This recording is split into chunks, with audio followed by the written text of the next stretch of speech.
Blog Talk Radio.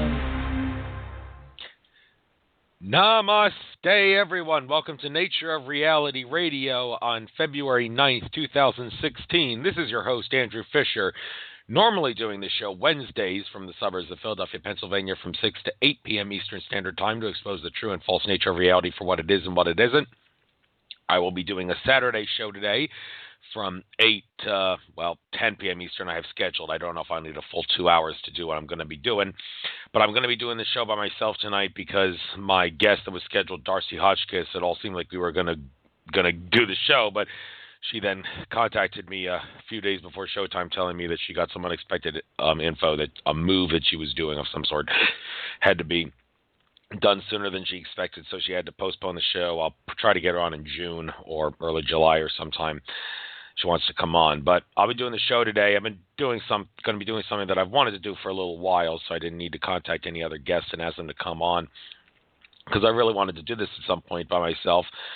This show about how to attain higher earth wisdom, courtesy of the website Erowid.org, which is a very fascinating and controversial website. Erowid. It means earth wisdom. Check the FAQ on the site. I believe it says something about Indo-European. Indo-European, that is. Etymology for where the word comes from on the FAQ of Erowid on the site, about Erowid and all on that link. And they talk about many things, most controversial of which is psychoactive substances, i.e. drugs, the dreaded D word, drugs, and how they affect you in a scientific manner in so many ways. The effects, the history, the timeline, the laws, the chemistry, the information about dosage on almost every single psychoactive substance known to man. And they claim that as a disclaimer, that they don't want to get anybody high or anything. But the site, because they talk about drugs, the dreaded word, people find the site to be controversial. But I'm not going to be talking about any drugs or entheogens today. I did a show about that. I think it was a New Year's Eve special, Entheogen Extravaganza, where I covered entheogens in great detail, courtesy of Erowid.org. But today I'm going to cover all the other mind and spirit subjects, including breathing, dancing, spirituality devices, drumming, fasting, martial arts, meditation, prayer, sweating, yoga, and maybe even a little about law and rights, because Erowid does contain some stuff about that. And if there's time permitting, I guess I can get into that. But for the most part, it's going to be mind and spirit and not freedom and law related stuff. But no, Entheogens already covered that. So, excuse me, going to do the news first.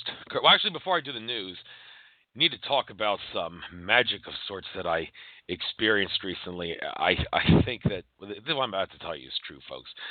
Well, first of all, about a week ago when I was out in nature, went into the Pennypack Creek and stood on some rocks in the creek and splashed some water on my face and all to get the benefits of water, pure nature water. And I put my walking stick down before getting in the water. And then after splashing the water on my face and all, getting a little wet, I noticed that my stick was gone.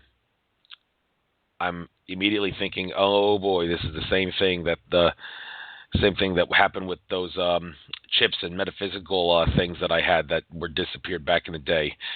Anybody who listens to my show regularly may remember me talking about how I bought some little chips to put on my phone to protect from the negative energies, the EMF energies of the phone and such, and those chips were disappearing.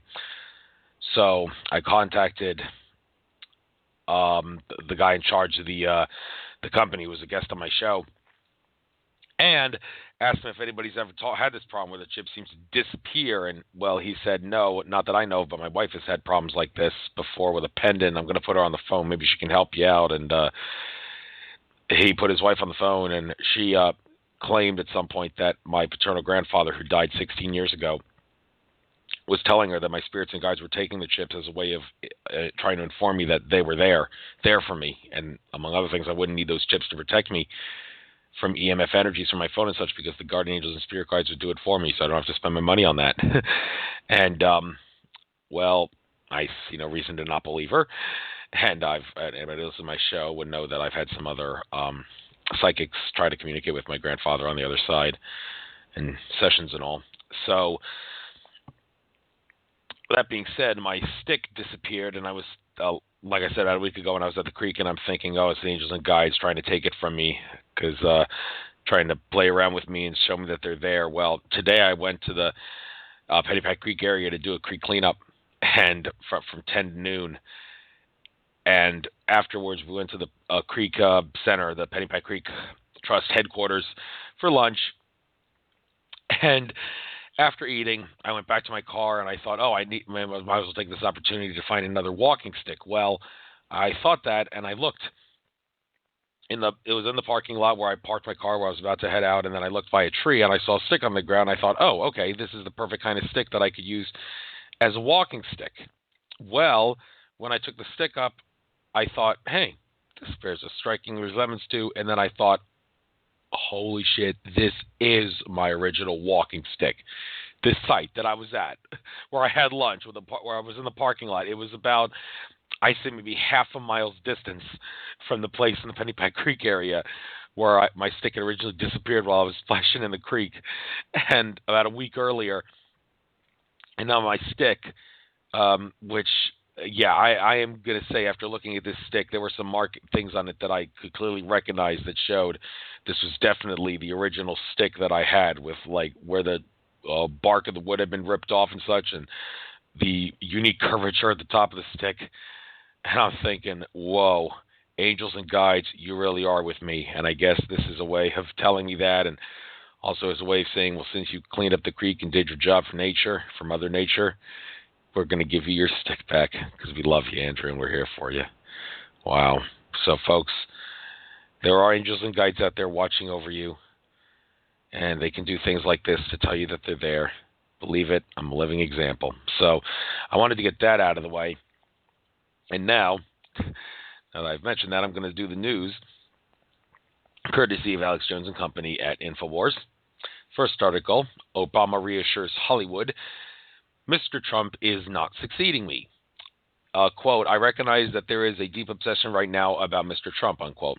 President Obama reassures some of his biggest Hollywood supporters that Donald Trump would not be his presidential successor. Okay, why would he say this? This is from Breitbart. The source, author Charlie Spearing, who wrote this. InfoWars puts it up, and is Barack Obama hinting that they're going to try to pull a wink, wink, JFK assassination on Donald Trump? Oh, I hate to think that. But he's not establishment to the extent that Hillary Clinton, that evil Illuminati grand dame and shape-shifting reptilian Hillary Clinton is. Trump is not establishment like that. And some people say his $10 billion worth, somebody with that much money can't possibly control his ego and is non-negotiable. But Mr. Trump, he may want to prove people wrong, and hopefully he'll act within the Constitution and realize that the job of the president is to act as commander-in-chief of the military and to faithfully execute the laws, the lawful laws that were lawfully passed by Congress, and answer to Congress. And if the president vetoes a bill by Congress, respect the fact that Congress has the authority to override the veto. Trump, well, he took upon the Constitution from some InfoWars reporter recently. So does that suggest that he supports the Constitution? And if he does, that would mean the powers that be wouldn't support him. So, well, I'm digressing because this is about really Obama reassuring Hollywood, of all places, that Trump will not succeed me. Well, why is he saying this? We don't know, but I think it's worth paying attention to. All right, next article. Video, crazed communists attack InfoWars and Trump supporters. Radical leftist groups continue nationwide attacks on free speech. I already saw this video where Alex Jones analyzes video of a crazed communist attack on the first meeting of Portland State University students for Trump. And a lot of these leftist groups, I had a chance to experience them firsthand when I went down with some people that I know in the American Patriot community down to the Independence Mall area in Philadelphia for a rally, raising awareness about the murder of Lavoy Vinnigan and such. And some Black Lives Matter protesters were across the street from us trying to, quote-unquote, counter-protest us. And we were trying to tell them, listen, we're not white supremacists. You guys have it all wrong. Trump is not a racist or anything like that. You got it all wrong. You misunderstand everything. You're being brainwashed by the media. We would love to, you Black Lives Matter groups, to to join us and all, but you're so confused about what we stand for. We have to lecture you and all, and all, but Black Lives Matter. There, George Soros is a New World Order frontman. They're supported by that and by him, and a lot of other leftist groups were created by the New World Order to divide and conquer, and Black Lives Matter is just the tip of the iceberg in regards to that. And these groups, they're leftist groups, they're really confused, and a lot of people that are in these groups are good people and not operatives and such. A lot of them are operatives, but a lot of them aren't, and I feel the need to wake them up, especially since I witnessed them firsthand, and now they're trying to take it for some Trump supporters. So I think it's a video worth checking out. Next article, source, Trump campaign manager Lewandowski demoted. What Mr. Trump doesn't abide is repeated incompetence. Donald Trump has long been noted for being fiercely loyal for those who do right by him.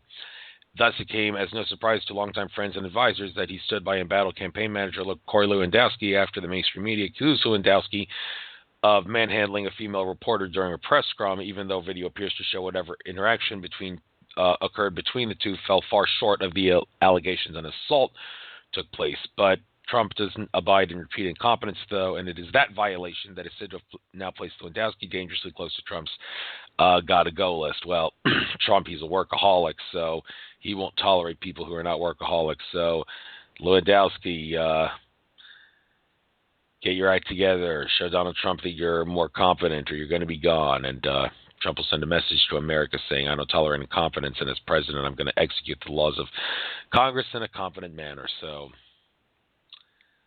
wake up, folks. Asylum seeker repeatedly forced 13. This is the next article. Asylum seeker, quote, repeatedly forced a 13-year-old Austrian girl into having sex. Over the course of 3 months, the asylum seeker repeatedly sexually abused a schoolgirl. Police in the Austrian town of Korneuburg, if I pronounce that correctly, have detained an Afghan man in his 20s for allegedly intimidating a 13-year-old girl to engage in sexual relations, an ordeal that lasted 3 months for the teenager.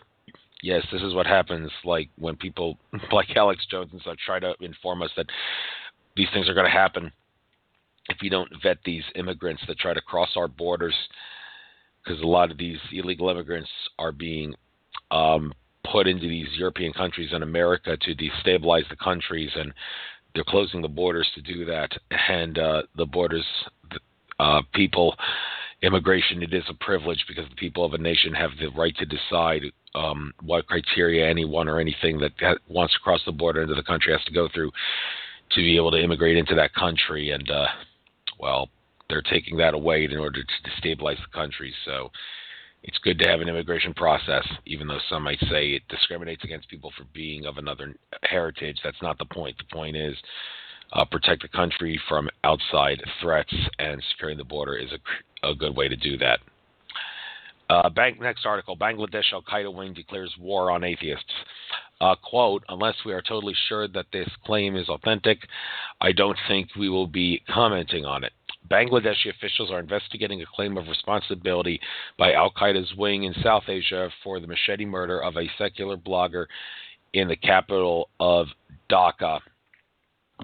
So, yes, Al-Qaeda, ISIS, all the same group, all funded and controlled by the U.S. government, British government, French government, Mossad, Saudi Arabian government, New World Order forces, at the top of those, of course. And a lot of the people in ISIS and Al-Qaeda are brainwashed. They think that they're doing a job on the behalf of Allah, their God, a true jihad to fight for Allah, never realizing that they're participating in this plot to invade other countries, and then the people, the countries that sent Al-Qaeda and ISIS into those countries can say, we need to invade that country. We need to go and protect that country with our military because it's being invaded by Al-Qaeda and ISIS, when Al-Qaeda and ISIS were controlled by them all along, and it's all a plot to further the empire. So, now Al-Qaeda declares war on something.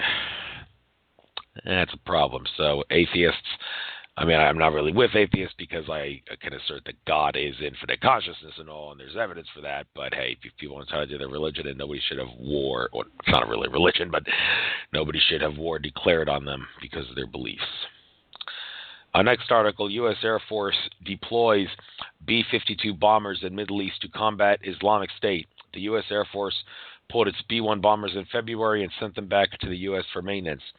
The U.S. Air Force has deployed B-52 long-range bombers to the Middle East for the first time since the Gulf War ended 25 years ago to begin striking the Islamic State in Iraq and ISIS. Officials said Saturday, yes, could we please not invade the Middle East? The Middle East is the womb chakra of Mother Earth. And that's one reason the New World Order, powers that be, powers that should not be, whatever you want to call them, try to keep the Middle East in a state of perpetual terror, fear, and conflict to suppress the womb chakra of Mother Earth. And yeah, there's a lot of things in the Middle East going on that people should be aware of. So let's not send our B-52 bombers there. And of course, like I explained earlier, with ISIS and Al Qaeda being a farce, I mean, ISIS and Al Qaeda want you dead and all, but they're controlled by New World Order forces. So don't believe the government is being honest when they say we need to go into that country because it's being invaded by Al Qaeda or ISIS. Last article. Shooter at Texas Air Force Base was FBI veteran training in special operations.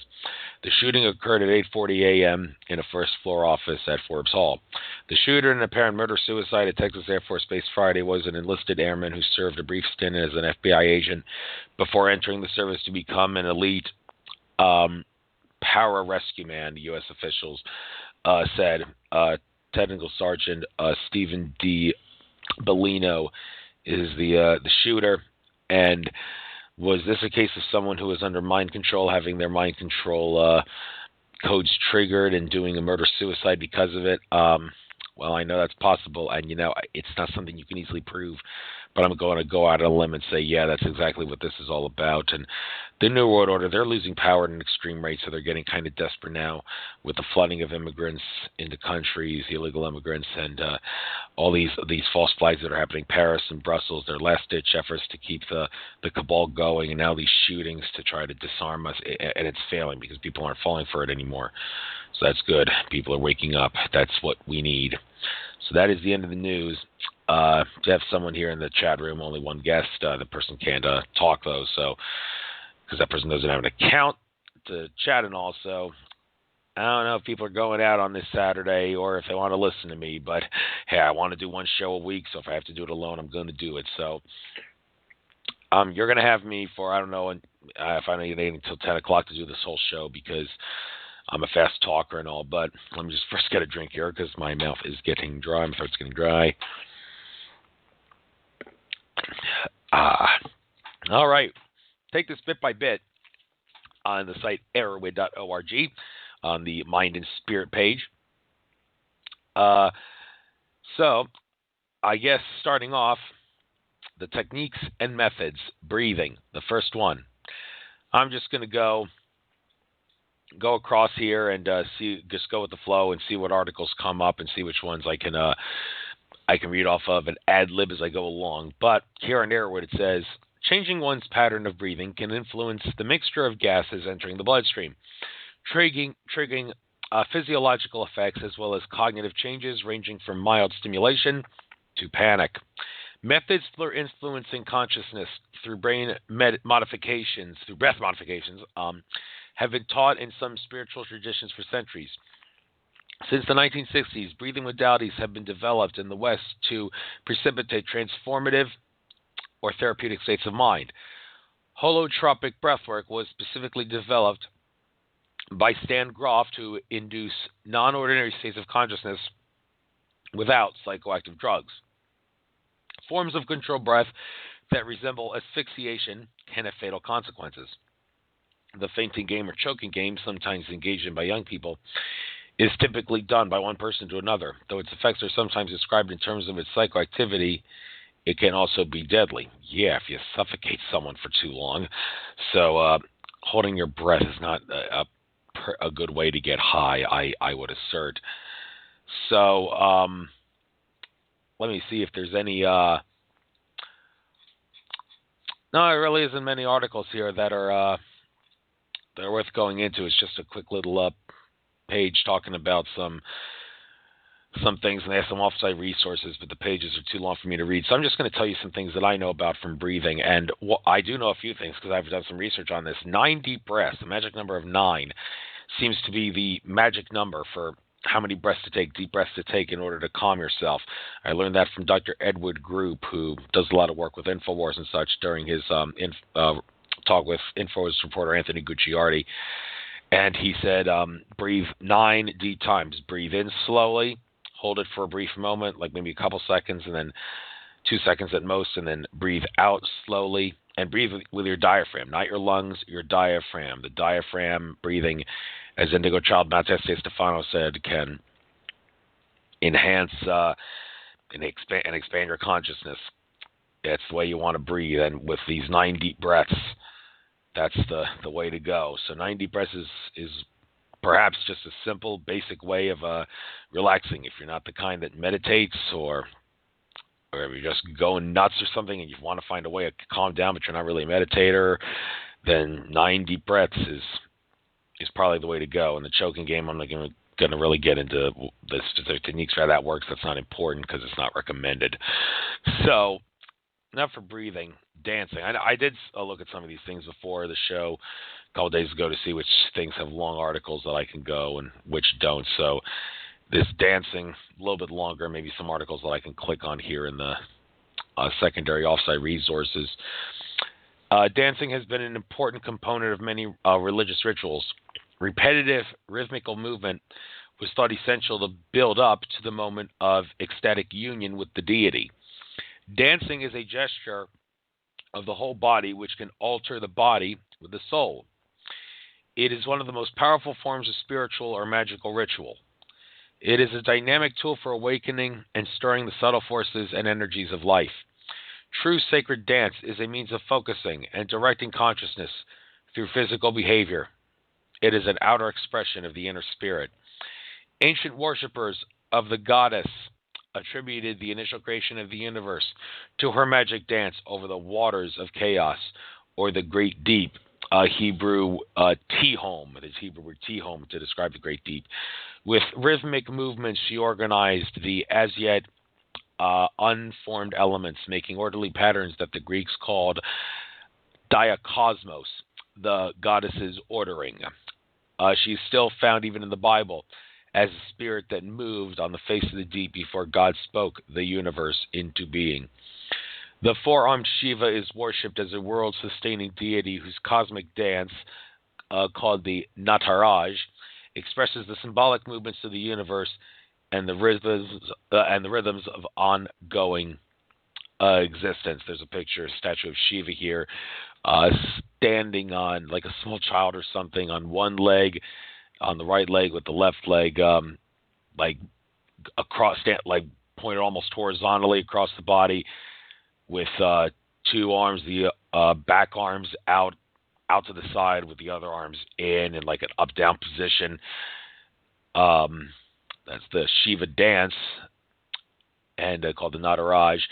And in the Gnostic Gospel Acts of John, even Jesus danced and said to his disciples, "To the universe belongs the dancer. He who does not dance does not know what happens." Early Christian churches carried on liturgical dancing in imitation of their pagan contemporaries, but a wave of asceticism about the 6th or 7th century outlawed ecclesiastical dancing on the ground that it was too sensual and too much enjoyed by women. Though dance is not regularly practiced in modern Christianity, the Bible says in Psalm 160, v4, to praise him with the timbrel and dance. The ab was one of the Egyptian 7 souls, ab spelled A-B, like the abs, the muscles. It was one of the Egyptian 7 souls that was supposedly to come directly from the mother's heart in the form of holy lunar blood that descended into her womb to take the shape of her child. The hieroglyphic sign for this eminently matriarchal idea was a dancing figure representing the inner dance of life perceived in the heartbeat. As long as the dance continued, life goes on. And here's a little poem of sorts by Rumi. Dance when you're broken up. Dance if you've torn the bondage off. Dance in the middle of the fighting. Dance in your blood. Dance when you're perfectly free. And, well, I used to like to dance a lot when I was going to parties and such in grade school and high school and such. It was pretty fun and all, moving up and down, but this is more not really getting nuts like dancing like in the club. It's dancing as part of a ritual and such. And see if there's any other articles here that are worth talking about. I don't think there are. This is just one of those quick little articles here on Wikipedia that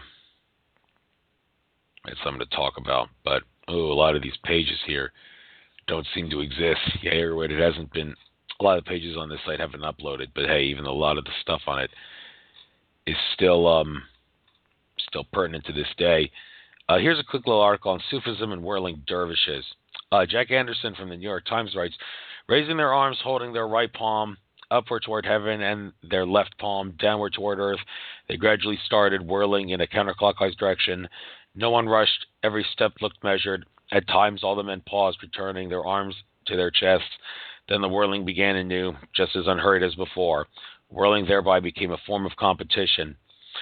Sufism is the mystical sect of Islam. Rather than focusing on the 5 pillars of Islam, Sufis seek ultimate religious experience through mystic trances and altered states, often deduced through twirling dances or whirling dervishes. Oh, I seem to recall Mr. Cat-Eye, whose YouTube videos I watch often. He did a special video on Sufism recently, and now some in the occult world were practicing it. The rise of these orders, Tariqa, way or path, was connected to the development of Sufism, a mystical current in Islam that began during the 9th and 10th centuries and reached its height during the 12th and 13th. In Somalia, Sufi orders appeared in towns during the 15th century and rapidly became a revitalizing force. Followers of Sufism seek a closer personal relationship to God through special spiritual disciples. Escape from self is facilitated by poverty, seclusion, and other forms of self-denial. Members of Sufi orders are commonly called dervishes, from the Persian plural derwish, singular darwish, one who gave up worldly concerns to dedicate himself to the service of God and community. Leaders of branches or congregations of these orders are given the Arabic title Shaykh, spelled Shaykhh. I don't know if I pronounced that correctly, a term usually reserved for these learned in Islam and rarely applied to ordinary wadadu. Dervishes wandered from place to place, teaching and begging. They are best known for their ceremonies called dhikr, in which states of visionary ecstasy are induced by group chanting religious texts and by rhythmic gestures, dancing, and deep breathing. The object is to free oneself from the body and to be lifted in the presence of God. All right, quick little article there worth talking about. Here's next one is on devices and technologies. So, flotation tanks seem to be one here that seems to have a link to it. Psychoactive technologies are machines, devices, or technologies designed to help produce or enhance psychoactive mind states or spiritual experience. These can be low or high tech and may be designed to affect vision, sound, touch, or other aspects of the human experience. Some others that don't have links here, light technologies, flashing lights and such. I seem to recall Michelle Walling of In5D interviewing some guy who had some sort of a light device that can induce altered states and affect you at subconscious ways. Mind machines and such. Sound technologies, like I often listen to on my headphones on my computer, a lot of things for law of attraction purposes and a lot of videos and such. Sound technologies that are used to expand my ability to attain wealth and abundance through the law of attraction by getting rid of the subconscious blocks that are going on in your mind. I think the results have been pretty good so far. And all those kinds of things. There's also transcranial magnetic stimulation, TMS, it's abbreviated, but that doesn't have a link here, so I really can't get into that. Let me just open some of these other links here so I can see which ones are worth talking about, just for the sake of making sure I can get about 2 hours worth of show time into this show. So flotation tanks. There's no photo here, but a flotation tank, also called a sensory deprivation tank and isolation tank. The effects classification is sensory deprivation and meditation. A flotation tank is a soundproof and lightproof environment containing highly salty warm water, which allows a person to float effortlessly, creating a minimum of external sensory input. The concept was first designed in 1954 by John Lilly, who is also known for his taking ketamine and being a little bit of a ketamine addict of sorts. Ketamine is a dissociative drug producing effects somewhat similar to the effects that you would get from a very high dose of DXM, which is the ingredient in cough medicine that suppresses coughing and causes dissociative and psychedelic effects at high doses. Ketamine also does that. It doesn't last. The effects are not as long as with cough medicine. I've never done ketamine. Can't speak from experience there. But John Lilly, he was a little bit of a nut with his ketamine use in the way he screwed around with dolphins, did research on dolphins. I think put dolphins in isolation tanks to see how they responded and all. And so I've seen stories of people just floating in it, even when not under the influence of some drug or something. They would float in it and then being in that dark environment, floating around, not feeling the water because the water is at the same temperature as the body, so you really can't feel it, and you really do feel like you're floating on nothing and not floating in water, salty water that dense enough for you to float in. I've never experienced this, don't really know what it's like, but a lot of people say the results being in that for a long period of time puts the brain in a certain state that allows for highly consciousness expansive experiences that can be maybe sitting in a lotus flower position. But here's an article on the neurotheology and the scientific investigation into spirituality. Oh, I think I better read this article. Divine influence, electromagnetic fields, or perhaps just migraine-induced auras, it says on the caption of the video, a picture here with showing the brain having some light shown onto it. Let me just get a drink here before I read this article. Gonna need it.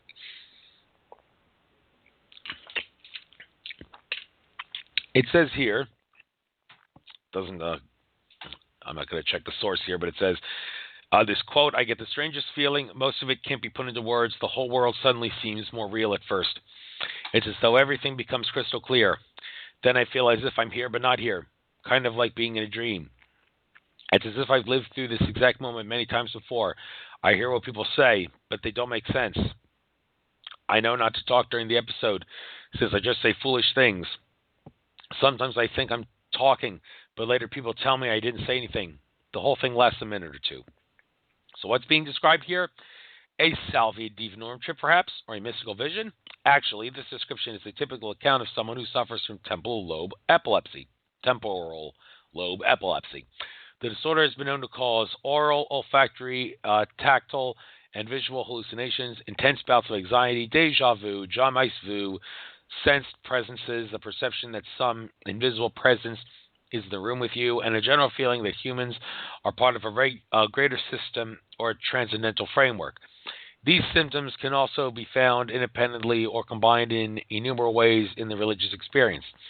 Also known as the spiritual experience, sacred experience, and a mystical experience or vision, religious experience will be employed here for convenience because it is frequently used as a default umbrella term.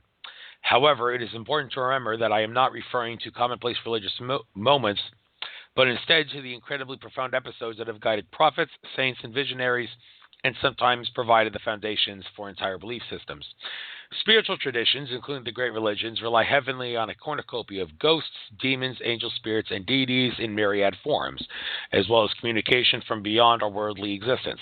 Anthropologists seem to find such beings practically everywhere they look, with some counts reaching over 3,500 throughout history. Those supernatural beings are thoughtfully categorized and analyzed in religio-mystical texts. They often, at least partially, originate from the unforeseen insights of religious experience. According to anthropologists John Monahan and Peter Just, many of the most prominent religions appear to have begun through the vision of a charismatic prophet who fires the imaginations of people seeking a more comprehensive answer to their problems than they feel is provided by everyday beliefs. Religious experiences tend to become the bedrock of the various iterations of what Aldous Huxley called the perennial philosophy.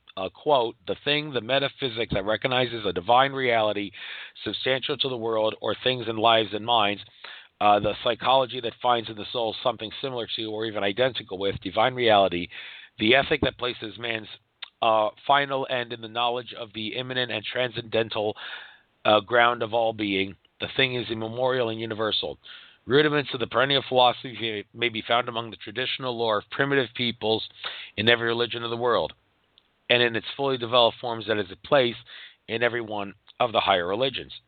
Spiritual insight is derived from a variety of sources, including the altered mental states of dreams, psychoactive drug use, physiologically induced delirium, pathological insanity, prolonged fasting, and sleep deprivation, as well as from more prosaic methods such as commonplace thought and delusion.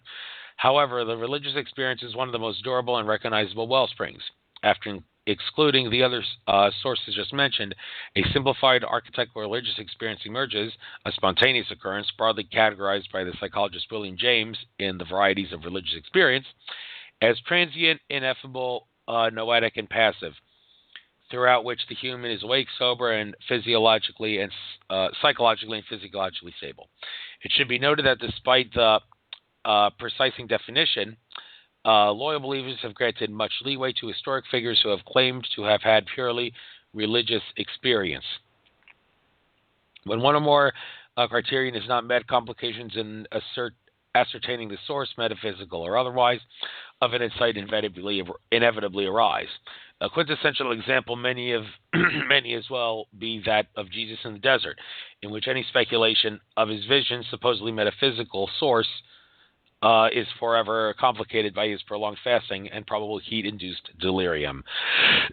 Little quote here from Aldous Huxley in the Perennial Philosophy here on the side here says, quote, rudiments of the perennial philosophy may be found among the traditional lore of primitive peoples in every religion of the world, and in its fully developed forms, it has a place in every one of the higher religions. All right, little sub-article here called Hardwired for God. In The God Part of the Brain, Matthew Alpa argues that the spiritual instinct is nothing more than an evolutionary mechanism. He speculates that our brains are hardwired, since an early point in the species, to believe in deities and a greater transcendent purpose in life. As he says, humanity's inclination towards spirituality constitutes nature's white lie, a coping mechanism selected into our species to help alleviate the debilitating anxiety caused by our unique awareness of death. The adaptive niche for this could have arisen because, without these beliefs, life can be routinely experienced as empty, confusing, and depressing, with absolute death looming ever closer. Atheists and skeptics might scoff at this notion, but they benefit all the comforts which modern society affords. Without such relatively comprehensive and stable comfort, routine security, entertainment, food supply, medical attention, the conflict resolution systems known as law and government, etc., the vast majority of humans throughout history managed their nasty, brutish, and short existences as best they could. It seems plausible that those who believed in a higher purpose would find the motivation to live longer and produce more offspring. Meanwhile, those who did not care as much about life because they considered it meaningless would have a somewhat higher chance of dying younger and producing less offspring. The preceding is a rough sketch of what would undoubtedly become a more intricate, labyrinthine theory. Discussion centers on our species only out of convenience and ignorance. The spiritual instinct that no clearly identified starting point in Homo sapiens, although its evolutionary function is contingent on the higher capacities of consciousness. So, as for probable biological introduction, the spiritual instinct can be traced back to our species in only the crudest of ways. It seems possible that biology hardwires our brains to be spiritual. If this psychological overlay is adopted into a dogmatic social construct, the word religious should be substituted. Now, I just want to take a side note here that a lot of times when I think of religion, and we think of brainwashing, because religion, everybody's got the right to freedom of religion. That's why it's in the First Amendment. But religion, to a great extent, suppress your consciousness because you believe in some higher power when you yourself are the higher power because you're infinite. But anyway, moving on with the article, this kind of theory has been strengthened by research in neurotheology, an emerging massive unexplored field of science. One of several claims neurotheology, also known as spirit neuroscience, has attempted to empirically support is that temporal lobe activity in the brain is the main culprit behind religious experiences. The temporal lobe is one of the far broadly delineated regions. The frontal, parietal, temporal, and occipital of the human neocortex. The neocortex is the outermost part of the brain, wrapped around the lower parts like the giant cap of a mushroom. As the neocortex is divided into hemispheres left and right, we have two temporal lobes, one on each hemisphere. Activity in the temporal lobes. Michael Persinger, a neurologist at Laurentian University in Sudbury, Ontario, has pioneered research that seeks to link temporal lobe activity with religious experiences. Persinger developed a device referred to by pop media as the God helmet that sends time magnetic pulses to the brain's temporal lobes. It is used on blindfolded research participants inside a sensory deprivation room, descended from the isolation tanks I mentioned earlier of consciousness researcher and ketamine psychonaut John Lilly, which is heavily soundproof to create an artificially quiet environment and surrounded on all sides by a giant Faraday cage to block Earth's magnetic fields. The results reported by participants and often resembled common accounts of religious experiences. One woman believed her dead mother had materialized beside her. Another felt a presence so powerful and benign that she wept when it faded. British journalist Ian Cotton understood that he was and always had been a Tibetan monk. Psychologist Susan Blackmore said she felt something get hold of her, quote, get hold of my leg and pull it, distort it, and drag it up the wall, totally out of the blue, but intensively vivid. I felt suddenly angry. Later, it was replaced by an equally sudden fit of fear, unquote. According to Persinger, while having their brains stimulated by the helmet, 4 out of every 5 of his research participants reported this kind of abnormal experience that could be interpreted as seeming religious or mystical. I remember seeing this on an episode of Through the Wormhole with Morgan Freeman back in the day. I stopped watching that show after a little while because it started to get kind of left-brained and keeping info out of the public. Some of the early episodes were good, but later on it started getting more brainwashing and all. So little picture here to the side I just want to get to, showing like a woman in a robe in the center of a lot of circles, like you would see if you cut a tree and looked at the stump. You'd see a lot of circles, a lot of rings. She's standing at that. It says, isolation, quiet, prayer, meditation can induce primary religious experiences. Well, yeah, that's just what it said under the picture there. But anyway, getting on with the article. Persinger's God helmet is related to the method of brain manipulation known as transcranial magnetic stimulation, TMS. This has been used in a variety of experimentation and clinical frameworks, perhaps most visibly as an alternative treatment for depression. Both the God helmet and TMS use electromagnetic induction to activate weak electric currents in the brain, but there are some major differences. First, the helmet creates magnetic fields that are often 6 orders of magnitude weaker than those produced by traditional TMS. A common magnetic field generated by the helmet only reaches around 1 microtesla, which is about 1,000 times weaker than what's produced by a typical fringe magnet, and about 1,000,000 times weaker than what's produced by TMS.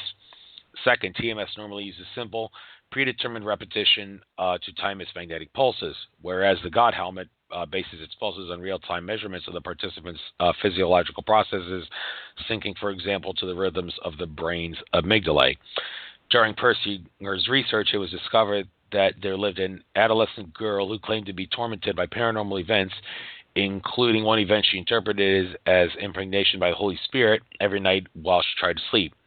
Her room was believed to be haunted because when she was in it, she was swept up by inexplicable waves of fear, anxiety, and sensed presences. It had so traumatized her that she barely ever went inside her room anymore, and her family was considering selling the house.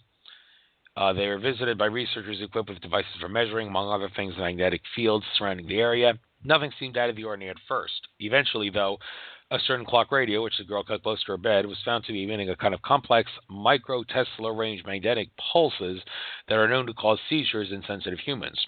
Once the clock radio was removed, the girl stopped reporting paranormal activity and was apparently cured. The case helped boost the suggestion that there is indeed some connection between the magnetic field affecting the brain and accounts of the paranormal.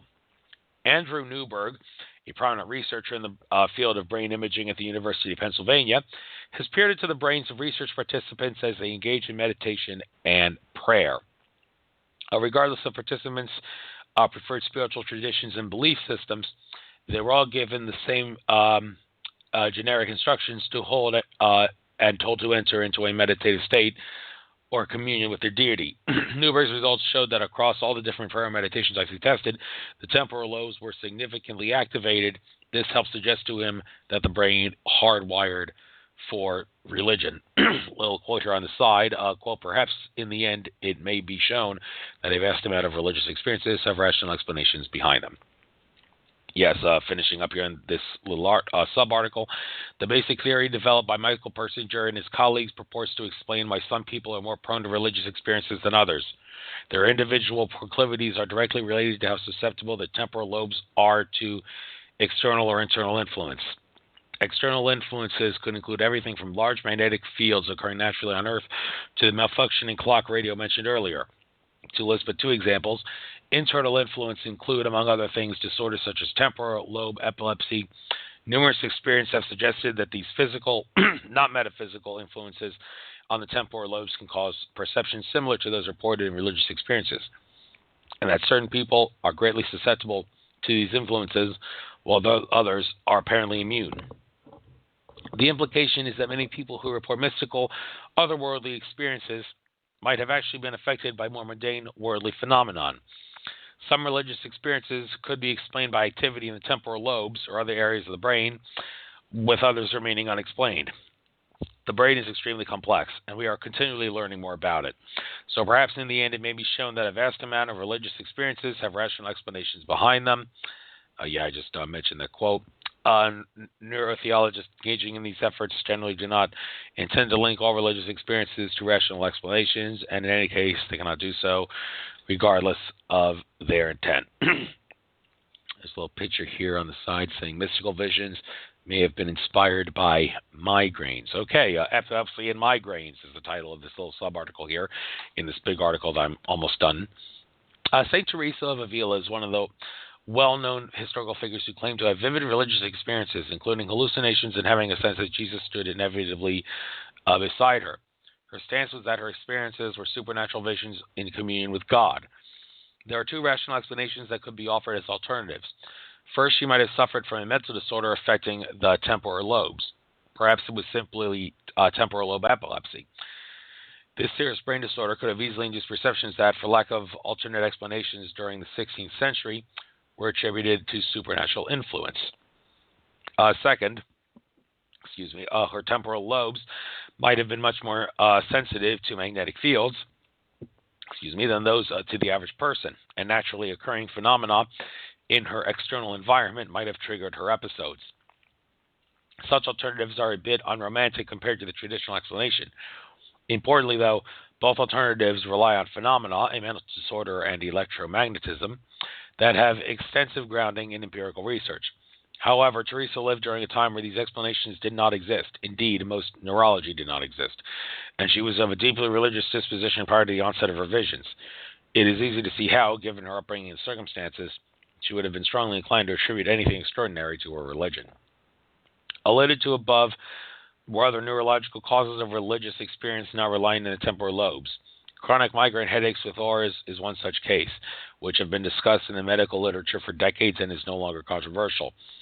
Auras involve visual snows or TV static, tinnitus, visual loss, increased after images, and other varieties of visual preservation being the most prominent symptoms, along with many types of illusions and hallucinations of non-visual modalities and a large number of neurological symptoms like numbness, motor weakness, vertigo, ataxia, speech and language disturbances, and neuropsychological phenomenon such as the Alice in Wonderland syndrome. Some symptoms bear remarkable phenomena similarity to certain so-called paranormal and psychic experiences such as ghost and fairy visions, reading auras, precognition, astral projection, and others. Teresa of Avila might have suffered from them. The neurologist and medical writer Oliver Sacks is of the strong opinion that another visionary, Hildegard of Bingen, was tormented by these specific migraines with auras. Hildegard's copious images and visions, possibly a result of auras that overtook her, are sampled and discussed in Sacks, the Man Who Mistook His Wife for a Hat. As for Persinger's results, they have yet to be independently replicated by other scientists. A Swedish team attempted to and failed, concluding that suggestibility and personal traits, not external magnetic influences, provide a sufficient explanation for what participants have reported. Persinger defended his results, built on over 20 years of research, and detailed how sensitively the experiments must have tweaked in order to succeed. The procedures, as described by Persinger in his rebuttal, are in their elusiveness and sensitivity perhaps akin to digital drugs, another understudied phenomenon in which repetitive binaural beats are used to tease out altered states of consciousness. I have some experience with that with some on some YouTube videos like Eric Bartol, the YouTube channel Eric Bartol has a lot of binaural beats videos that I recommend. Incidentally, Persinger is researching this arena as well. In any case, a new dialogue is emerging between science and spirituality. The temporal lobes appear implicated in spirituality, but there is no single God, spot, or religious center of the brain. Instead, spirituality may emerge from complex, interdependent activities across the brain, with some contribution, however, slight or critical, from the temporal lobes.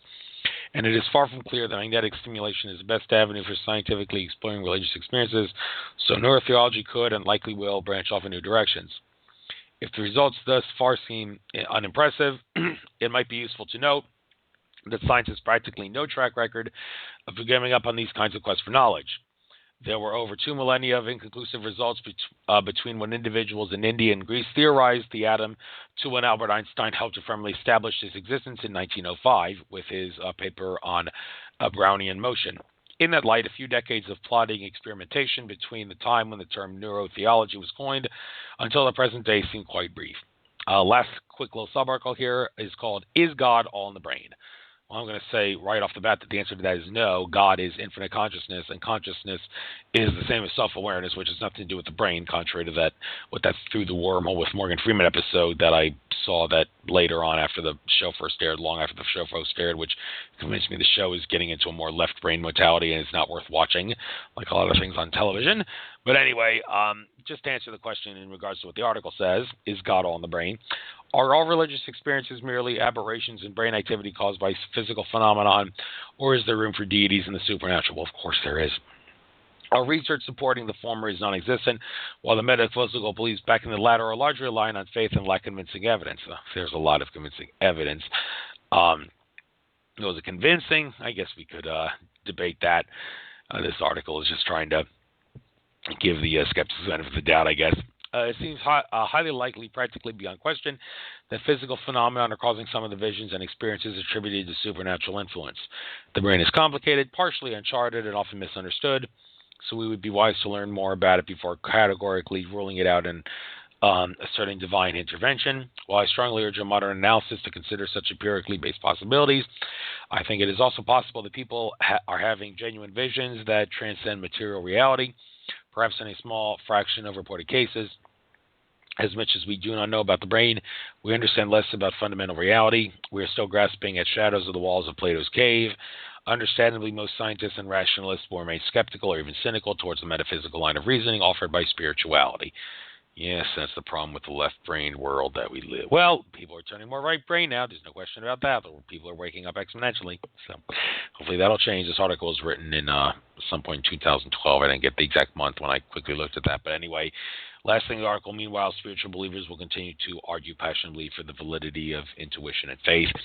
And I will certainly be doing just that with my metaphysical talks on this and future radio shows. Let me just get a quick drink of water here after this long article. All right. Well, time sure seems to fly. An hour and 7 minutes. So here's a quick article on sound technologies, music and sound for healing and spiritual use. Not a very long article. Can talk about it. Resonant tuning, the use of binaural beats, and related sound therapy have been used to entrain brainwave states such as alpha, beta, delta, and theta, and induce spiritual healing. The premise behind sound therapy is that objects and living beings have their own states of resonance. When vibration is in balance, the body is healthy. Though light and sound devices, cranial electric stimulation, or hemisync, a body that is out of balance can be entrained to specific resonant frequencies to help return it to a state of health. History of sound healing. The use of sound for healing dates back eons. For centuries, music and light have been central to healing, spiritual practices, and sacred traditions. Shamans chanted and drummed to heal people. The mystical schools of early Egypt, Greece, India use sound and music for healing. Sonic vibration is so considered by many to be the fundamental creative force of the universe. Some of the research supporting the ideas of sound healing was conducted by the Swiss medical doctor Hans Jenny. His experiments into Synaptics have demonstrated how various substances, for example, plastics, liquids, and sand, would take on different shapes depending on the frequencies to which they were subjected. Cymatics, that's what it's called, not synaptics, excuse me. We talked about cymatics on previous shows, I think, with Alexandre Tanos, one of my previous guests. I remember that show was supposed to be 2 hours, but I goofed on the time thing, so I had to let them off. The show ended after an hour and 15 minutes. But anyway, I'm digressing. Dr. Jenny's experiments show that sound is the ability to affect and change molecular structure. Yes. Various forms of sound and music therapy. Here's a registered trademark. Hemisync. There's an R next to it, so it's a registered trademark. Hemisync is synthesized sounds designed to synchronize the hemispheres of the brain, more or less as you state above, and to entrain certain specific brainwave frequencies which correlate to particular states of consciousness. The Monroe Institute, which developed Hemisync, calls these focus states to avoid the confusion of trying to borrow other nomenclatures that carried unnecessary contextual baggage. Our particular Hemisync signals tend to enable the participant to reach these brainwave states and then reach these states of consciousness, which in turn makes certain kinds of metaphysical and or spiritual experiences possible, or at least a lot more likely. These can include, but are not limited to, contact with spirit guides, out-of-body experiences, visitations with angels, no inherently Christian dogma implied with the word angels, contact with extraterrestrial intelligences, experience into past, future, and other lifetimes, etc. Next one, bioacoustics uses using a specialized software. Missing frequencies of a person's voice are found, recording and recorded via synthesized sounds. We talked about that with Shari Edwards, one of my previous guests. Cymatic therapy, specific frequencies via an electromagnetic instrument are projected into a person's body to create physiological change. Next one, electronic ears, when a person will listen to a program of specifically filtered music via headphones designed to open the ear and brain to greater frequencies of sound and treat imbalances in emotional and learning states. Harmonic resonance, testing using kinesiology and the receptions of synthesized sound to achieve physical balance. Excuse me. Sorry. Vibroacoustic furniture is the next one. Vibroacoustic furniture. A person may sit or lie on a specifically designed object that projects music into their body. Next one. Tuning forks. Specific sound frequencies designed to produce relaxation and balance. Next is mantric chanting, using specific sound mantras to balance and align energy fields. And last but not least, toning and overtoning. A person may receive the vocally created sounds of a practitioner to balance and align imbalances in the physical, emotional, spiritual level. You want to learn more about that, check out my interview with Alexandre Tanos. Some quick notes on mind machines. This article is called Notes on Mind Machines. Anonymous asks, has anybody ever tried those Mind Machine glasses with the blinking LEDs and headphones? They claim to induce a hallucinogenic-like state. The answer, by B. Statler, who's the author of this article. Yes, my wife and I have one called Mastermind, which we bought at an outrageous price from the Hamisher Schlemmer catalog. It definitely has an effect, but whether it's anything like chemical hallucinogens, I can't say due to lack of experience. I'm being honest with you here. The unit consists of a small black box containing the electronics, a set of earphones, and a set of opaque sunglasses with 4 red LEDs, 2 on a side, mounted so they will flash in your eyes. No, you use this device with your eyes closed. The idea is that your brain waves will synchronize to the flashing lights, and you'll be drawn into various meditative states associated with the different frequencies. This unit also provides pulsing sounds via the earphones to intensify the effect. You can select any of a dozen sessions of 10 to 40 minutes duration, plus another dozen that are half-length version of these. The different sessions follow different paths of moving between high and low frequencies. There are also some user-friendly controls for volume, pitch, brightness, etc. The devices really does do more or less what it claims in our experience. You would think that having bright, rapidly flashing lights next to your eyelids would be unpleasant, but it's not. As for hallucinogenic, here's what you get. At high flash frequencies, 10 to 30 hertz or so, the eyes and or visual center of the brain generate all sorts of lines and swirly things and plaids and geometric patterns in red and blue and yellow. The pattern varies with the frequency and with how the lights are synchronized, both eyes together or alternatively. I found the patterns to be overwhelmingly brilliant the first time I used the device, but less or so after I got used to them. The human mind seems to have an infinite capacity for getting bored. At lower frequencies, there is very little light show, and the effect is hypnotic. I assume this is the alpha state that people achieve with meditation. Yet lower frequencies, a few hertz, take the user into a light doze. A typical session with the machine starts at the high frequency end, slowly wanders down to the lower range, and then comes back up again at the end to wake you up and give you a final light show. Sometimes when the frequency starts to increase from its minimum, you will notice what feels like a flood of warmth and general being spreading throughout my body. There's some actual physical effects here. Cold feet and hands become warm, for example. I suppose some hormone is being released. This doesn't happen every time, and it can ruin it by waiting for it to happen. I use this advice for a controlled nap.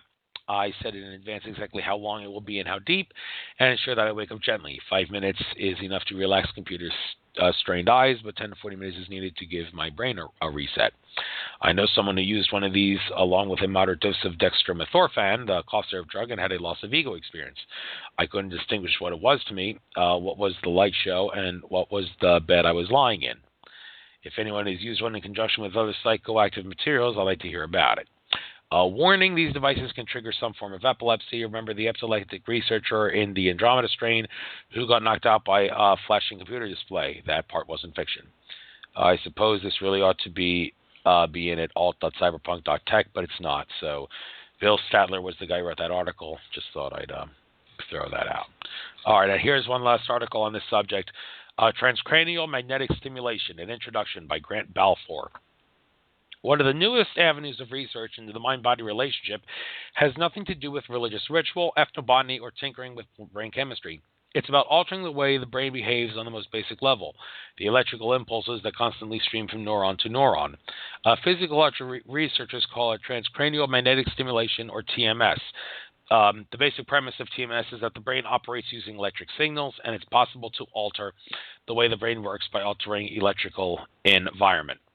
Standard equipment consists of something to generate an electromagnetic signal at a specific frequency and a coil to focus that magnetic field on specific brain regions.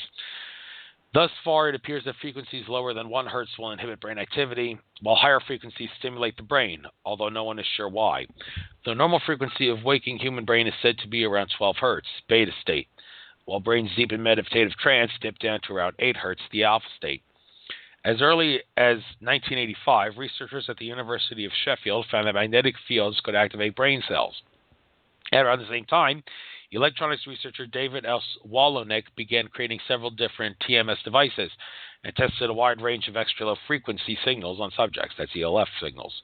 His experiments showed that it's possible to entrain brains to certain frequencies, that is, if you project an 8.6 Hz field into a waking brain, it will tend to slide into the dreamlike meditative alpha state. The closer to the alpha state you start at, that is, the higher the initial frequency projected across the brain, the faster a brain will lock onto that frequency being projected. He found his ELF generators are useful for relaxation, getting over jet lag, and in one case, eliminating epileptic seizures in a 190-pound dog. Volunteers under Wolonek's ELF fields only felt very subtle physical effects, tightness in the stomach or chest, metallic feelings in the mouth, ringing in the ears, and faint tingling sensations. Since those early forays, investigators began using repeated TMS bursts, or RTMS, to alter brain patterns and focus the magnetic field on specific brain areas. They have found that changes made by RTMS can last for months after a treatment. And according to Eric Wasserman of the National Institute of Neurological Diseases and Stroke in Bethesda, Maryland, the effects can be highly unusual. We can use TMS to prevent people from seeing a visual stimulus or make it hard for them to speak, he says. They can also make people move their limbs without any voluntary control. Some of the first studies showed that applying TMS to the brain's temporal lobes, the regions just above the eyebrows, altered the mood of volunteers. When they stimulated the area above the right eyebrow, the volunteer experienced euphoric happiness. Excuse me. When they targeted the left temporal lobe, the subject lapsed into apathy and sadness. As a result, TMS is gaining ground as a substitute for ECT, electroconvulsive therapy, aka electroshock therapy, or shock treatment. One of the only remedies which has been proven effective in extreme cases of clinical depression, ECT essentially triggers epileptic-like seizures by passing electricity across the brain. TMS does something similar, but on a much smaller scale and with near surgical precision. ECT patients often experience memory loss or other strange and unpleasant side effects. TMS patients don't. Within the last 5 years, researchers have found RTMS useful in treating conditions as varied as depression, epilepsy, and suffering. As a potential therapy, it is valued for being painless and non-invasive, as well as being effective in cases that don't respond to drugs. In 2000, Yale University School of Medicine researchers found RTMS reduced auditory hallucinations in schizophrenics, a group notoriously difficult to treat with conventional medicine. But some of those promising applications of TMS have less to do with treating disease than with unlocking the brain's potential. Recently, in early 2002, researchers at the Centre of the Mind in Sydney, Australia, successfully used TMS to increase creativity in a group of 17 volunteers. The team used brief, low-frequency signals to recreate the same brain weather observed in autistic savants, creative geniuses like Dustin Hoffman's character in Rain Man. Within 15 minutes, subjects were drawing better than they could ever before. Further experience could prove that anyone has the potential to become a creative genius with just the flick of a switch. Pioneering TMS researcher Michael Persinger, a neuropsychologist at Canada's Laurentian University in Sudbury, Ontario, is doing even more astounding work. By stimulating specific areas of the right hemisphere of the brain, he is able to induce mystical states of consciousness, giving some subjects the experience of encountering God. In scientific terminology, he uses a specific, precisely timed repetitive signal, one dubbed the Thomas pulse, to create a sense presence in the test subject's brain. Some volunteers have reported feelings of pleasant detachment, while others have broken into a panic, convinced the test chamber is hexed, and some have had direct experience of the divine. Persinger is convinced that naturally occurring electromagnetic fluctuations could be responsible for paranormal experiences like ghosts, UFOs, and mystical apparitions. Some have argued, on the basis of Persinger's work, that religion itself could be electromagnetic in origin, and that transcendent experiences like those recounted by saints and mystics can be recreated with the electromagnetic pulses in the lab. All right, so that's enough of that. Next on the techniques and methods is dreaming. Let me get another drink, folks.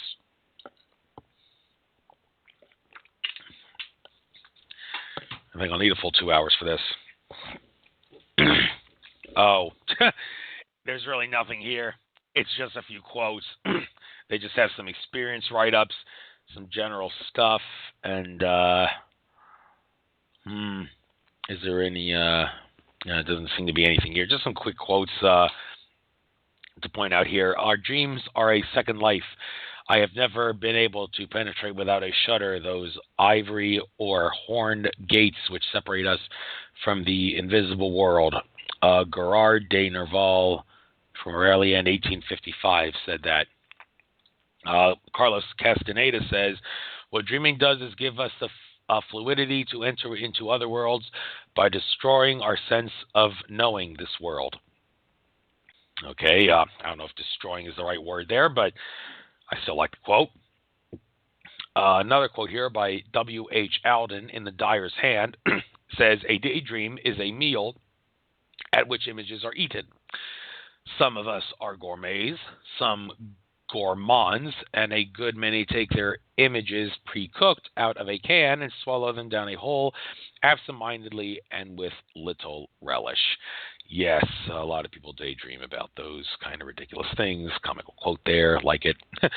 Katha Upanishad writes, there is a spirit who is awake in our sleep and creates the wonder of dreams. He is Brahman, the spirit of light, who in truth is called the immortal. All the worlds rest on that spirit, and beyond him no one can go. Okay, a little Hindu there. A lot of people say that that's Hindu, that's religion, that's brainwashing. Well, the Hindu and Buddhist religions, when it comes to metaphysical aspects, they are to some degree correct, and Buddhism especially, but as Andrew Bartz has said, even in the end, the Buddhists got it wrong. Last quote here. Oh, maybe I can see this. Maybe this article here, if it's short, I can... Oh, no, I can't go over this. This is... Okay, go to that article. Just get this last quote here, and then I'll move on to the next things. By T.E. Lawrence of Arabia, says, all men dream, but not equally. Those who dream by night in the dusty recesses of their minds wake in the day to find that it was just vanity.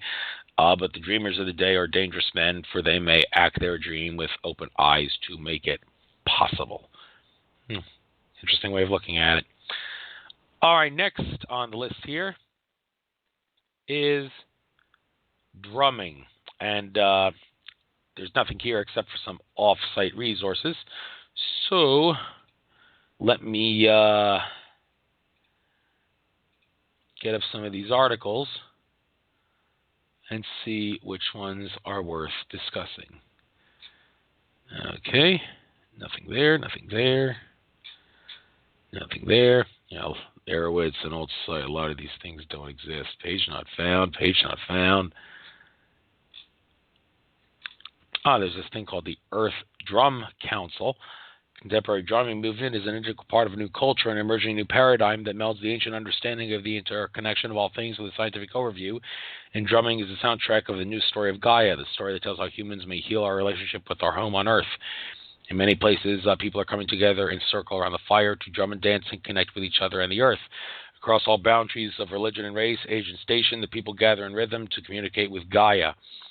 Earth Circle is unique, a living rhythmic being with its own life cycle, yet each such gathering of pulsing drummers and swirling dancers has the same potential to transform the participants and bring them to that ecstatic place where the particular dissolves into the universal and the whole is much greater than the sum of its parts. When that potential is realized, each fully embodied person shines with beauty, and the location of the circle becomes irrelevant because everyone is simply here now.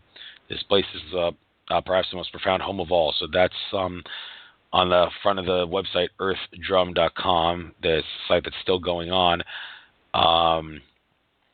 They're from Massachusetts, apparently. So if anyone wants to check this out, by all means do. Maybe someday, if I'm bored, I might come up there and enjoy one of these Earth Drum Council meetings and get high off the drums. All right. Here's a big, long article on the Guide to the Djembe. Unfortunately, I don't have time to get into that whole entire article there. So, and there's another long article here on Quick and Dirty Guide to Dumbek Rhythms. It's just a cheat sheet guide how to use the Dumbek rhythms apparently to get high off drumming and such. I'm not going to be able to get into this article in great detail. It's not really something. It's more of a guide, not really an article good for educational radio. So you guys can check that out on your own. All right, next technique and method is Entheogens. I'm not going to do that because, like I said, I already did a show called Entheogen Extravaganza back in the day where I talked all about that in great detail. So I don't need to do it again. But fasting is the next article. And, all right, 3 articles here, secondary resources. These are not long articles, so I can cover all of them, I think. Well, actually, this site doesn't exist here, so I can get off that one. But fasting, the who and why of fasting. The when, how, and why of fasting for different faiths and traditions apart from voluntary individual fasting. Different people say why, who, and why they fast. Baha'i, that's B-A-H-A''I, says during the month of Allah from March 2nd to 20th, food and drink sunrise to sunset to focus on love of God and spiritual matters. So they fast from sunrise to sunset in that period, the Baha'i do. In Buddhism, fasting usually on full moon days and other holidays, usually abstaining from solid food with some liquids permitted, a method of purification. Actually, before I go any further, let me talk about fasting. I recently fasted for that peyote trip that I did, the peyote spiritual experience down in Arizona on the spring equinox. Fasting was a critical way, they say, of getting everything out of your body to get the most of the peyote. And I guess it did make a difference for me because I sure felt the peyote pretty well when I took it. So, and also ayahuasca. If you're going to take ayahuasca, you got to do a little bit of a fast if you want to get the spiritual effects. If you don't do what's called a dieta and eat before the ayahuasca, you take the ayahuasca even before, like the night before, you're going to do a lot of shitting and crapping and barfing, and you're not going to get much of the spiritual effects of the ayahuasca, even though it'll cleanse you. So fasting, if you want to take entheogens like peyote or ayahuasca, you got to do that. But anyway, Catholics fast on Ash Wednesday and Good Friday, 2 small meals and 1 regular meal with meat forbidden, teaches self-control, penance, and solidarity with the poor. Next, Eastern Orthodox fasting. Fasts on Lent, Apostles' Fast, Dormition Fast, and Nativity Fast, and several one-day fasts, as well as most Wednesdays and Fridays. No meat, dairy products, or eggs, sometimes fish. Strength and self-control opens a person to God's grace. Hindu fasting, usually on new moon and annual festivals.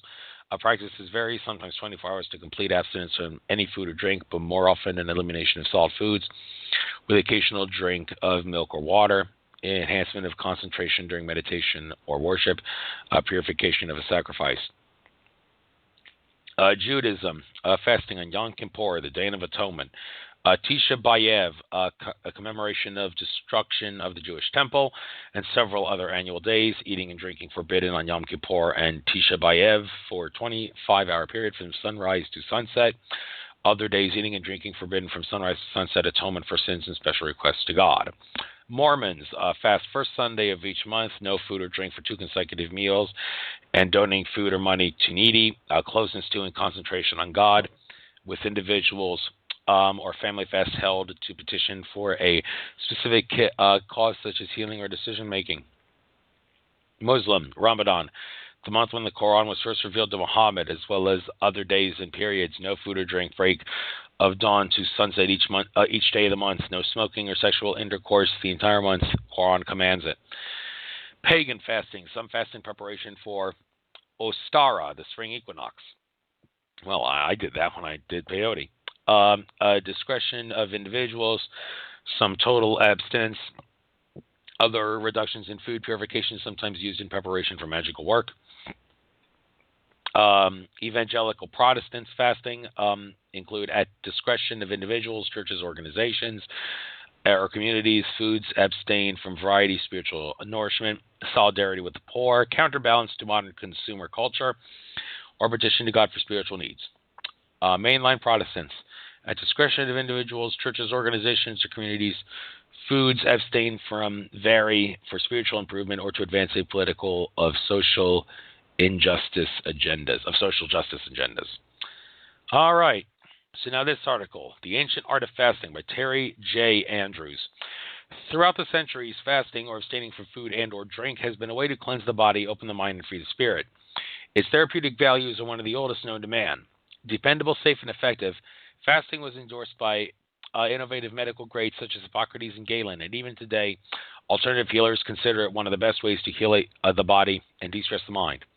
Native American Indians knew of such benefits and would incorporate fasting into many sacred ceremonies, oftentimes as an offering to the Great Spirit, the creator of all things. Such ceremonies would be conducted at various times of the year during certain phases of a person's life or randomly when the community or individual deemed it necessary. In many tribes, fasting was a vital part of marriage rituals, rites of purity passages, or prior to a vision quest.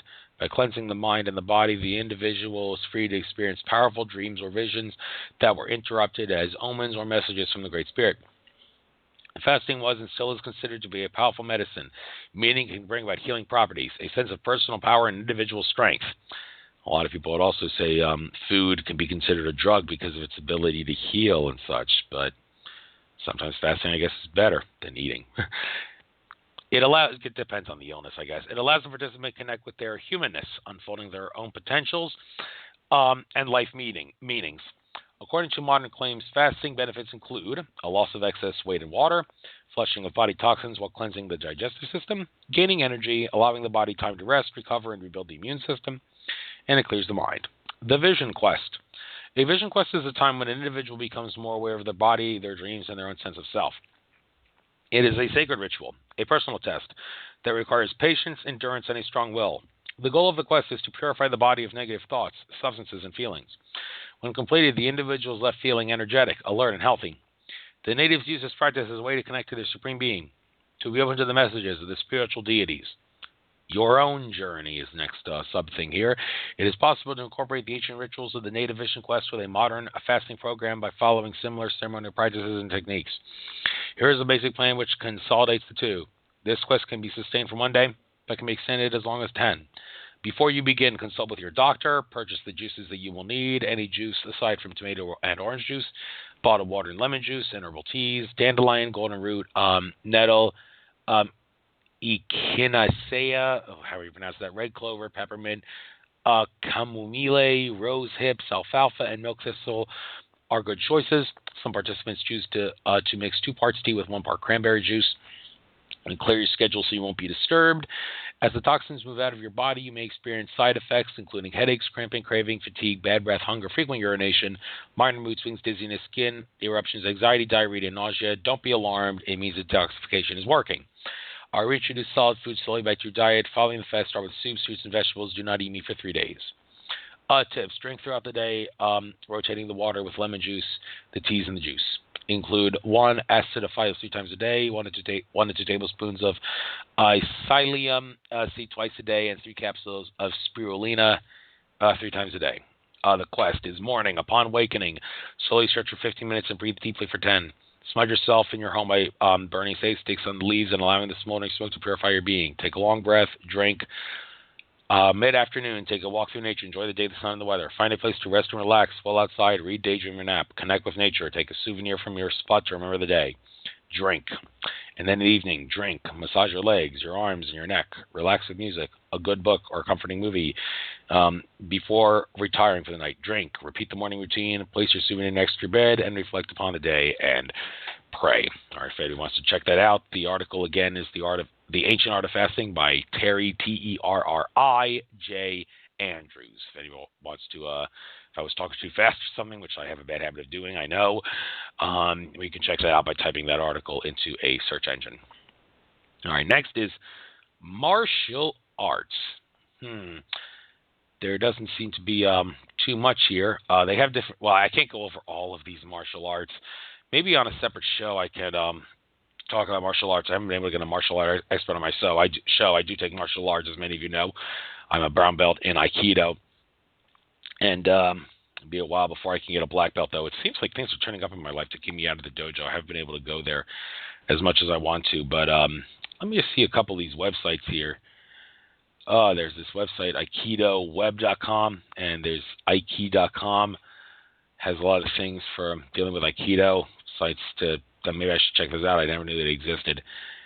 And they have here something on Tai Chi, the art of push hands. I guess I could go over this article here just for the sake of getting 2 hours into the show. So this is the article. All the other stuff is secondary resources off Erowid, but this is an Erowid-specific article made in January 1997, courtesy of Masterworks. The article is The Art of Pushing Hands by Bal Sabwadowski. Let me get a quick drink here before I do this.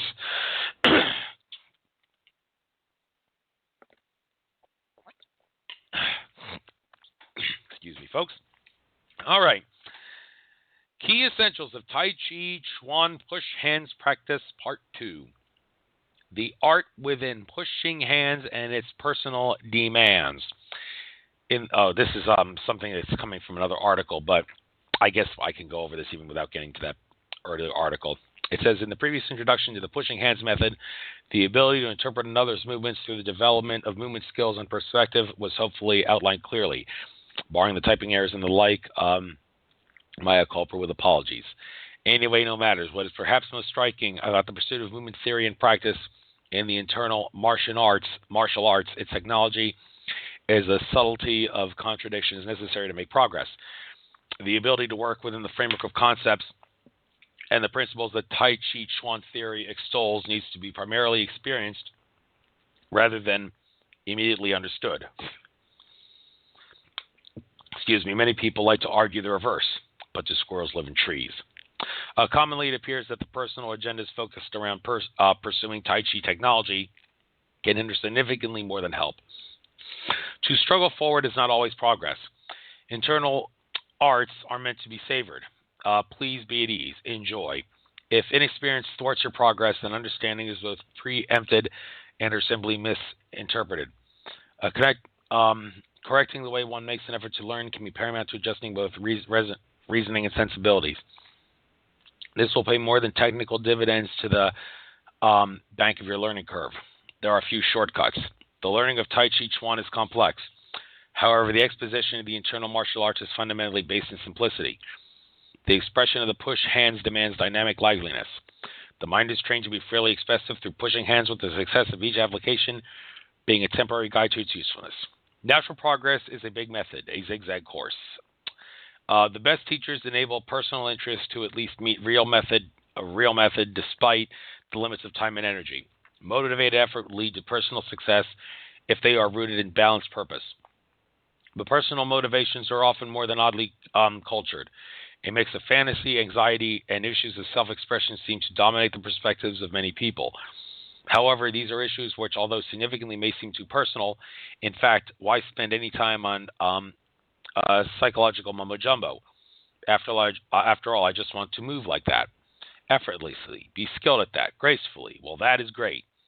And what better method than the internal arts is there for the average individual, whatever age or sex, to explore the opportunity and the novelty of expression, clumsy or otherwise?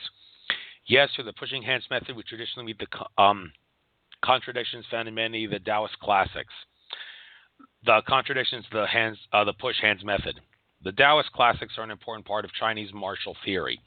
The philosophy of change is pivotal to the internal martial arts.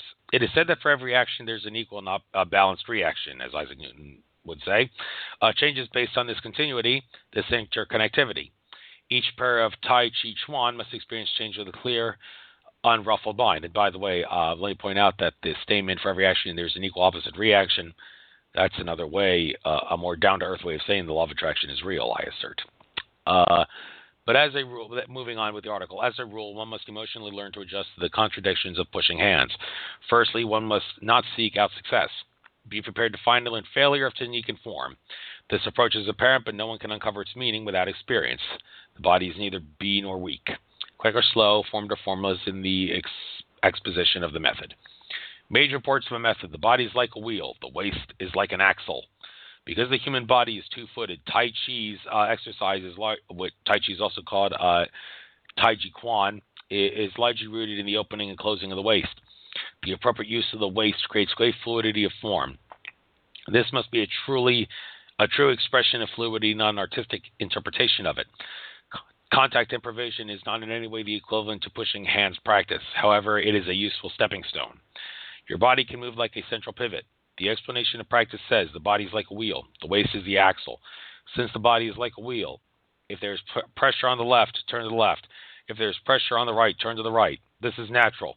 But if you want skillful practice, the hands responding as the mind interprets. The interpretation brings crucial to competence. In Taoist fashion, it is also said, looking up, the player appears even higher. Looking down, they seem even deeper. Advancing, the player is even further away. Retreating, they are even closer. Such advice does appear to be obscured by metaphor. However, simplicity is always a good key. The first maxim refers to leading the opposite player's force so that it arrives into emptiness of reaction. So if the energy of an attack is upwards, lead even higher. The second maxim declares if the attack is downward, lead even lower. Similarly, the third maxim asserts if the attack is directly forward, lead further in. In each case, one may direct one's partner to an empty place. There is in Taoist fashion neither struggle nor opposition, but simply change.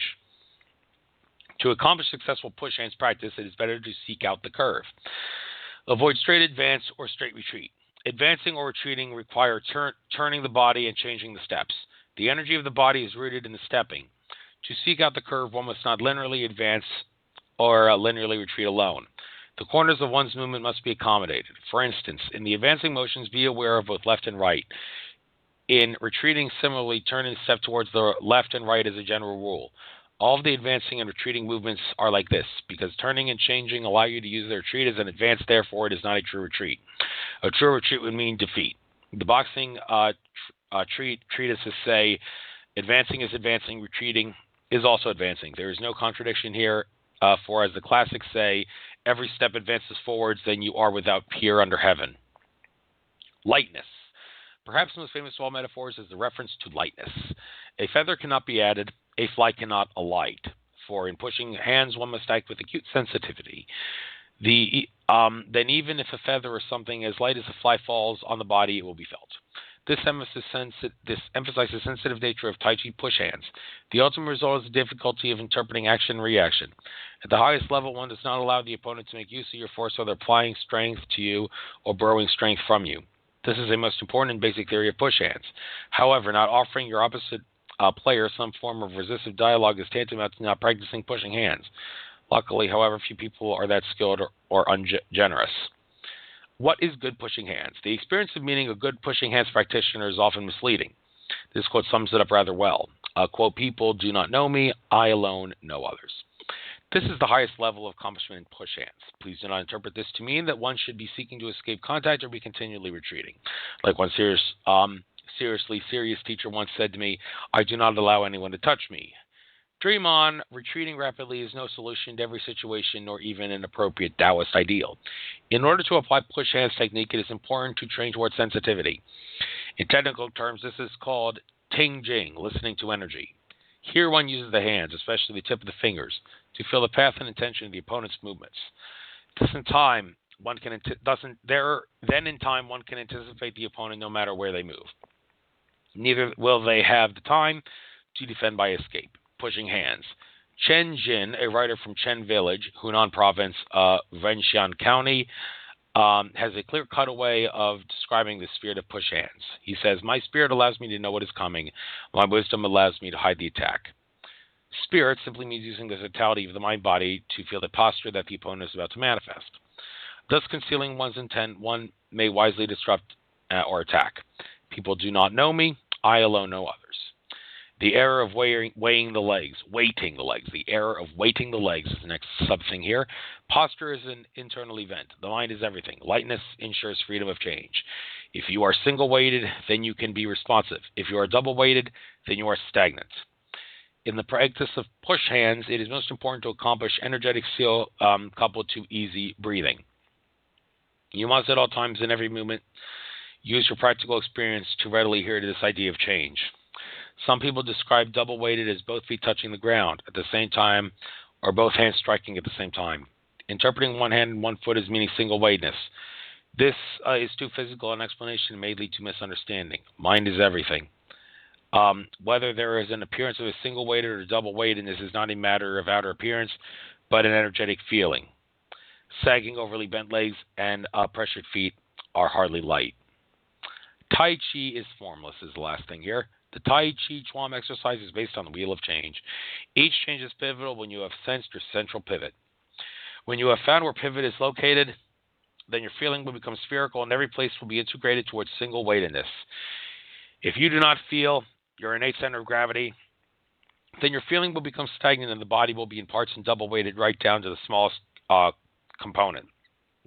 Lightness and interconnectivity require an open-minded ease throughout the whole of the body. Quite a lot to anticipate, but a joy to practice. All right, that's enough of the martial arts. So, meditation is the next thing here. Meditation, it's not what you think, is the first article on Erowid by J.O.I. Eden is the author's name in January 1997. It seems everyone is interested in meditation, talking about the wonderful benefits, recommending classes, and discussing the different ways to do it. But for a beginner, just what is it, and how do you do it? Excuse me. Our busy, hectic lifestyles may seem to prohibit this peaceful practice, or provide a convenient excuse not to begin or continue to meditate. But the happy news is you can successfully benefit even if you practice for short periods. With a simple technique described below, you'll begin an incredible journey. There are hundreds of styles, traditions, and forms of meditation, but this simple practice has always been highly recommended. It is said, here's where the beginner begins and the master ends. All right, here, this is a meditation exercise. All right, you know what? I don't think I need to go through this exercise, but I'm going to finish up here by talking about the things that it says about meditation facts. It says meditation is a cultivation process. Be patient and natural. Enjoy each moment. Do not try hard. Just allow and everything will naturally fall into place. The biggest blocks to meditation are impatience and expectations. Just continue to repeat the simple process and you will benefit. Don't wait for or desire spectacular results. This is a distracting disturbance. In fact, if you can keep from doing that, that is spectacular. Don't be impatient with yourself or disappointed if your today's practice wasn't as good as yesterday's practice. That happens. Just rest for a moment. Rest in the stillness and silence and enjoy. Meditation is allowing your mind to be alert and attentive. Meditation is allowing your mind to be calm, concentrated without strain or focus. Meditation is increased awareness of the world around you. Meditation is being in the moment, not worrying about past or future. Meditation is pleasant, and it is a process more than a goal, a beautiful, inspiring journey rather than just a destination. The benefits of meditation include decreased stress, tension, depression, anxiety, and more balanced emotions, strengthened immune system and improved health, a sense of identity and connection, improved confidence and concentration, peace of mind, optimism and self-worth, and a sense of greater spiritual connection. Meditation is not falling asleep, going into a trance, shutting yourself off from reality, or becoming lost in thought and forgetting who and where you are. Some people may agree to disagree with some of those things to some extent, but hey, I'm just going by what one author says. This author is Joy Eden, the co-founder of Stillness in Motion, Inc., it says here. Just getting a quick drink again. A couple more articles here on meditation. Meditation benefits to cancer study, written in the autumn of 1996. Melatonin has been shown by a number of studies to significantly inhibit breast cancer in animals and tissue cultures. Preliminary studies in 2 new independent research programs suggest a link between meditative practice and increased melatonin, as measured by the major metabolite 6-sulfatoxymelatonin in the urine. In the first study of its kind, Animash and others at the University of Massachusetts Medical Center recorded the difference between melatonin levels of 8 experienced meditators and a control group of 8 non-meditators. They found a higher level of melatonin in meditators than in non-meditators. Neuroscientist Ranjit Singh at Saybrook Institute, Western Ontario Research Park, used a similar technique in a study of 12 healthy meditators and another 3 with cancer. He sought to learn if a combination of mantra, intonations, visualization, specialized breathing, and deep meditation could stimulate the pineal gland as measured by melatonin. When differences in urinary levels on a single day were compared before and after practice of the combined techniques, all subjects showed increases in melatonin varying between 7 and 1,000%. Based on these results, Singh suggested that endogenous stimulation of the pineal gland should be ultimately healthier and more effective than ingestion of melatonin tablets, which only temporarily increases melatonin. He is now measuring tumor size changes in cancer patients who are using the technique daily. The team at the University of Massachusetts has launched a long-term study on the effects of meditation on women with early-stage breast cancer. Italian physician Paolo Lissoni has achieved intriguing results in administering 40 milligram daily doses of melatonin to cancer patients with advanced tumors and life experiences of less than 6 months. His work was described by William Riggleson in the June 1986 issue of Let's Live. This is a meditation FAQ. Do I have enough time to go through this? I guess I do. Going to have to do a little on the fly here. I'm not going to go through the contents and everything, but meditation FAQ. What is meditation? The basic idea generally associated with why people meditate is that during our day we are constantly subjected to sensory input, and our minds are always active in the process of thinking. We read the newspaper, study books, write reports, engage in conversations, solve problems, etc., etc. Typically, as we do these normal activities, we engage in a constant mental commentary, sort of an inner the dream of me. Usually people aren't fully aware of all the mental thought activity that we are constantly engaged in. Meditation allows all this activity to settle down and often results in the mind becoming more peaceful, calm, and focused. In essence, meditation allows the awareness to become rejuvenated. Meditation can be considered a technique or practice. It usually involves concentrating on an object, such as a flower, a candle, a sound or word, or the breath. Over time, the number of random thoughts occurring diminishes. More importantly, your attachment to these thoughts and your identification with them progressively becomes less. The meditator may get caught up in thought pattern, but once she becomes aware of this, attention is generally brought back to the object of concentration. Meditation can also be objectless, for example, consisting of just sitting. Experiences during meditation probably vary significantly from one individual to another, or at least in different techniques are involved. Relaxation, increased awareness, mental focus and clarity, and a sense of peace are the most common byproducts of meditation. While much has been written about the benefits of meditation, the best attitude is not to have any expectations when practicing. Having a sense of expectation of positive results is likely to create unnecessary strain in the practice. As well, since meditation involves becoming more aware and more sensitive to what is within you, facing unpleasant parts of oneself may well be part of meditation. Regardless of the experience, the meditator should try to be aware of the experience and of any attachment to it. Failure to experience silence, peace of mind, mental clarity, bliss, or other promoted benefit of meditation is in itself a sign of incorrect practice, or that one can't concentrate properly or concentrate enough to be good at meditation. Whether one experiences peace or bliss is not what is important. What is generally considered important in meditation is that one is regular with the meditation every day, and that one make a reasonable effort, but not strain, to remain with the object of concentration during their practice. With regular practice, one inevitably requires an increased understanding of proficiency with a particular meditation technique. Some people use the formal concentrative method as a preliminary step to practicing a mindfulness meditation during the day when one tries to maintain a calm and increased awareness of one's thought and actions during the day. For some people, meditation is preliminary spiritual practice, and in some cases, the meditation practice may be closely tied to the practice of a religion such as Hinduism or Buddhism. How is meditation different from relaxation, thinking, concentration, or self-hypnosis is the next question. Relaxation. Relaxation is a common byproduct of meditation. Relaxation itself can assume many forms, such as taking a hot bath or reclining in the lazy boy and watching TV. Meditation is an active process where the meditator remains fully aware of what the awareness is doing. It also attempts to transcend the thought process, whereas many forms of relaxation still engage the thought process.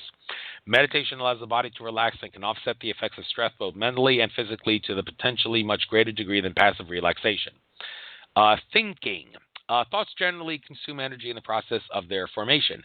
Constant thought activity, especially of random nature, can tire the mind and even bring headache. Meditation attempts to transcend this crude level of thought activity. Through regular practice, one becomes aware that they are not their thoughts, but that there is an awareness that exists independent of thought. Descartes, who said, "I think, therefore I am," obviously was not a regular meditator. He should have said, "I am, therefore I am." Concentration. Meditation begins with concentration, but after an initial period of concentration, thought actively decreases, and keeping the awareness focus becomes more spontaneous. At this point, the person may or not continue to employ the object for concentration. And last but not least, self-hypnosis. Self-hypnosis, like meditation, involves at least an initial period of concentration on an object. However, in hypnosis, one does not try to maintain awareness of the here and now, or to stay conscious of the process. Instead, one essentially enters a sort of semi-conscious trance. What are the different meditation techniques? Meditation involves concentrating on something to take our attention beyond the random thought activity that is usually going on in our heads. This can involve a solved object or picture, a mantra, breath, or guided visualization. Typical objects employed include a candle flame or a flower. Some people use pictures, such as a mandala, a highly colored symmetric painting, or a picture of a spiritual teacher in a highly meditative state. Mantras are sounds which have a flowing meditative quality and may be repeated out loud or inwardly. The breath is also a common focal point. Finally, guided meditation is also considered by some to be a form of meditation. A guided visualization can help bring one into a meditative state. Also, visualization may be used once a meditative state has been reached to produce various results. So which is right for me? There is no right meditation technique for everybody. Some techniques work better for certain people, while other techniques work better for others. The important thing is to find what works for you. Find your niche. What are the ABCs of meditation? There are a few recommended guidelines for meditation, including it should be done every day, preferably at the same time. It should preferably be done before a meal rather than after a meal. A spot should be set aside for meditation, which should be a quiet place and used for nothing but meditation. One should sit with the spine straight and vertical. A chair is okay to use. Okay, the first one, it should be done every day, preferably at the same time. Some might say if you obsess about that, it could turn meditation into a ritual, which can be kind of harmful. George Cavazos talked about that. But then again, if you're disciplined about it, it's not really a problem if you do it every day at the same time. Sometimes it doesn't work for everybody, so it doesn't got to do it at different times, but just be disciplined about it. Next question, is there any religious implication or affiliation with meditation? Meditation has been and still is a central practice in Eastern religions for contacting God or one's higher self. Christianity also has semblances of meditation, such as the biblical statement, the kingdom of heaven is within you. Churches have a meditative atmosphere. Meditation deals with contacting something within us that is peaceful, calm, rejuvenating, and meaningful. Whether one calls this something God or soul or the inner child or theta wave activity or peace or silence is not important. It is there and anyone can benefit from it regardless of what they believe. Most people in the world have already meditated. If you have relaxed looking at a beautiful sunset, allowing your thoughts to quiet down, this is close to meditation. If you have been reading a book for a while, then put it down and take a break, or just sat there quietly and peacefully for a few minutes without thinking. This is close to meditation. Does meditation have any ethical implications?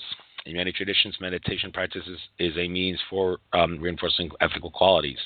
In these traditions, calmness of mind, peacefulness, and happiness are possible in meditation, and in life generally only if they are accompanied by the observance of ethical norms of behavior. What is the best time of day to meditate? While meditation is beneficial in any time, most people who meditate agree that early morning is the best time. Part of the reason is that it is said that in the early morning the hustle and bustle of the world has not yet begun, and so it is easier to establish a meditative atmosphere. Having an early morning meditation also lets us carry some of the energy and peace of the meditation into our daily activities. Many people also meditate either before dinner or later in the evening. Others meditate at noon. A short meditation at these times allows one to throw off some of the accumulated stress of the workday and become rejuvenated for further activities. An important consideration is when your schedule will allow for you to meditate. Having a time of the day set aside for meditation helps in maintaining regularity. Why do some people use music while meditating? Meditative music, not rock and roll, can help in establishing a meditative atmosphere. Also, some people find meditation relatively easy, but find that the hard thing is to actually get themselves to sit down and start their meditation. Music can help make this easier. Some people use music quite often, while others prefer silent meditation and never use it. Should I meditate with my eyes open or closed? Different traditions will give different answers. Closing your eyes may contribute to drowsiness and sleepiness. If that's the case for you, then try opening them a little. Opening your eyes may be distracting. If that's the case, try closing your eyes or direct your gaze on a blank wall, Zen style. Or try with the eyes open halfway a bit more, then the gaze unfocused and directly downward, but keeping the head erect with the chin slightly tucked in.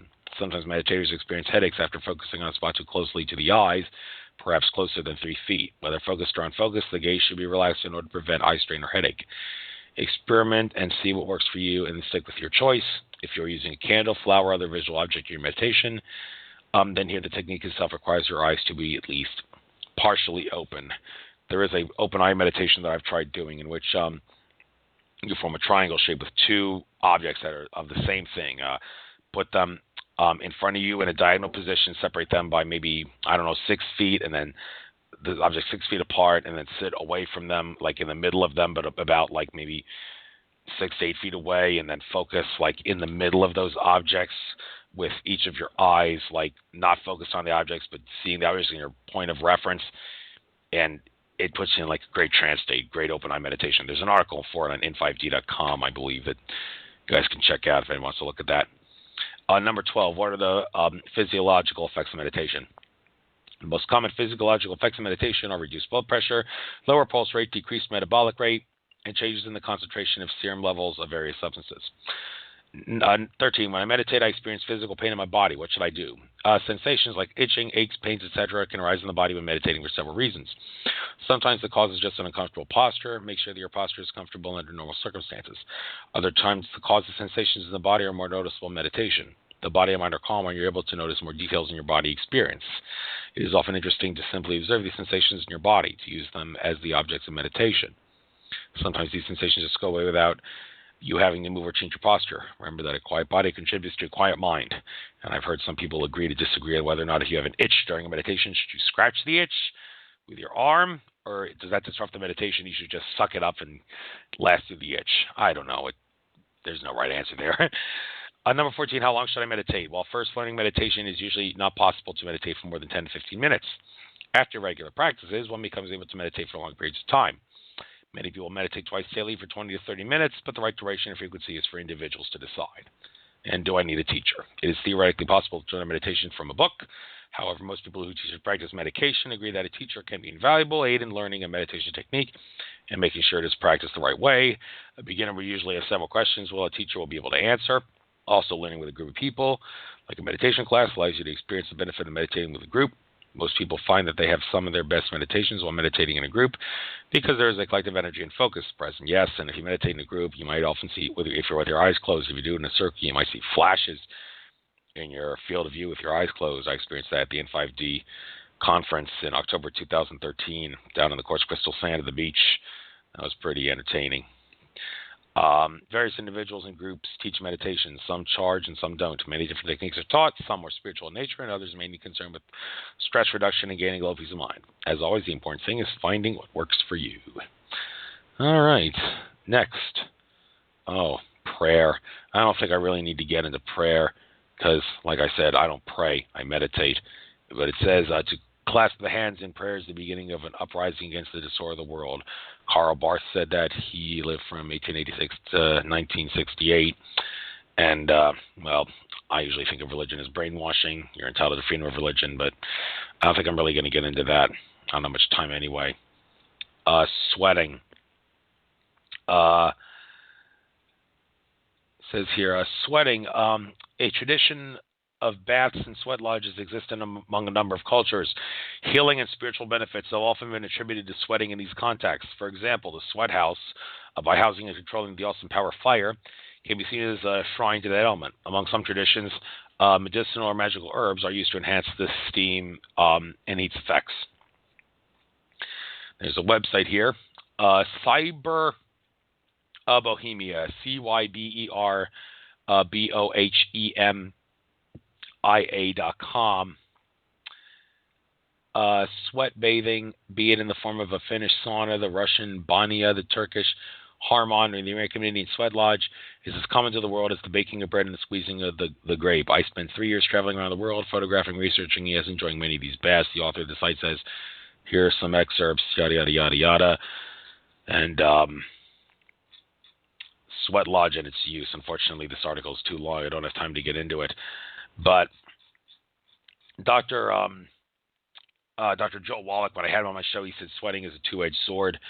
Like, it can be good to get rid of toxins and all, but it can also deplete the body of essential nutrients. So, got to maintain a balance, got to supplement the right nutrients to replenish what you lose, but it's really good for getting the toxins out. So, anybody check out my interview with Joel Wallach if you want to learn more about how sweating is a two-edged sword. But this website, I'm sure, the Sweat Lodge article and its use, mainly talking about the good things that can be done with being in a sweat lodge for spiritual purposes. So, don't have time to get into it. Feel free to check that out. And I don't know how much of this I'm going to get into, but yoga is the last one here. And there's different yoga paths. It says here, yoga, the underlying purpose of the practice of yoga is to reunite the individual self, the jiva, with the absolute of pure consciousness, the Brahman. The word yoga literally means joining. Union with this unchanging reality liberates the spirit for all sense of separation, freeing it from the illusion of time, space, and causation. It is only our own ignorance, our inability to disseminate between the real and unreal, that prevents us from realizing our true nature. Each path is suited to a different temperament and approach to life. All the paths leads ultimately to the same destination, to union with pure consciousness, and the lessons of each of them need to be integrated if true wisdom is to be attained. So karma yoga, the first yoga. The yoga of action is the path chosen primarily by those of an outgoing nature. Karma means action. Karma yoga purifies the heart by teaching us to act selflessly without thought of gain or reward. By detaching yourself from the fruits of your actions and offering them up to the spirit, you learn to sublimate the ego. To achieve this, it is helpful to keep your mind focused by repeating a mantra while engaging in any activity.